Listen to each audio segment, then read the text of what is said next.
Upstairs, Hungry Paul's room was unoccupied. Leonard took the opportunity to scan the details of Hungry Paul's bedroom, a place he hadn't really ever been in before. Beyond the age of 12 or so, men tend not to see each other's bedrooms as it can be difficult to contrive a plausible premise for asking. The room was a mix of eras, with a general half-hearted adult gloss undermined by scatterings of boyhood fascination. Action figures stood in action poses on shelves where Hungry Paul's parents had surely hoped great books would one day sit. A homemade cardboard mobile of a Spitfire dangled from the room's only light. The walls were painted a pastel green, the shade you might choose for a nursery if you didn't know the sex of the baby.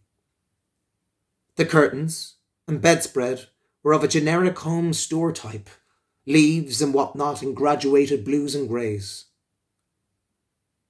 On the walls were some of Hungry Paul's own artworks, including a wobbly paint-by-numbers portrait of the Laughing Cavalier and a Where's Wally jigsaw he had framed and mounted as a testament to its difficulty.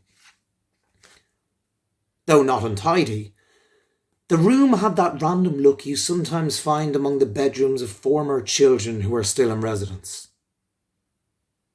Hungry Paul emerged from the bathroom wearing a white fluffy bathrobe tied with a white belt, tracksuit bottoms and flip-flops with some tissue paper stuck to them. He was shaking his wrists and wore the look of intense concentration that is characteristic of a man with wet hands looking for a towel. The fact that he was in the unlikely position of wearing clothes made from the very material he needed might have tempted a lesser man, but having already run the risk of doing a sit-down toilet whilst wearing white, he was not minded to capitulate under a lesser challenge.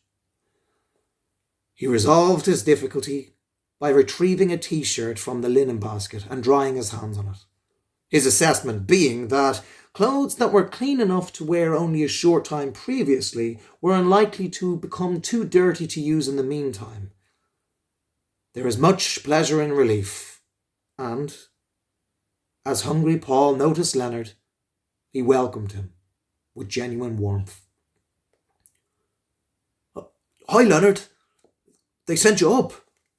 Great. How are things?" "Good, thanks." "What's with the bathrobe?" asked Leonard. "Oh, I have become training in the martial arts. How do I look?" "Yeah, you look like the real thing, all right." "What has brought all this on? It's not like you to do something violent." "Oh, no, I haven't changed my mind about violence, but the martial arts are more about stillness and action, calm in the midst of combat. It certainly is physical, but the mind remains still and peaceful. There is no mental violence, no ill will, which is the worst part of violence. And besides, it's judo, so there's no punching in the face or anything like that." "And how do you feel about rolling around with Neanderthals? I thought you didn't like people touching you, never mind twisting your limbs into a figure eight." "Well, there is that. I actually thought it might help me with my personal space issues. As you say, it's one of the more intimate combat sports. Hence, we wear sleepover gear rather than, say, black tie. But, to be honest, there is also my personal fitness to think of. I can't very well tackle a black belt if I can't even tackle stairs without panting." Hungry Paul then dropped to the floor and started a push-up on his knuckles. There was a cracking sound, followed by some oaths, and then he started again, looking like a breakdancer doing the caterpillar. "How many do you have to do?" said Leonard. "My sensei says I should keep going until I find my limit, and then go beyond it. To be like water." it was easier in the class with the spongy mats, but my wooden floors are actually quite hard. Maybe I'll try it with grippy socks instead of flip-flops. Well, you look good in all the gear though. And hey, a white belt. That's pretty impressive. What sort of moves have you learned so far? So far, it's steady as she goes.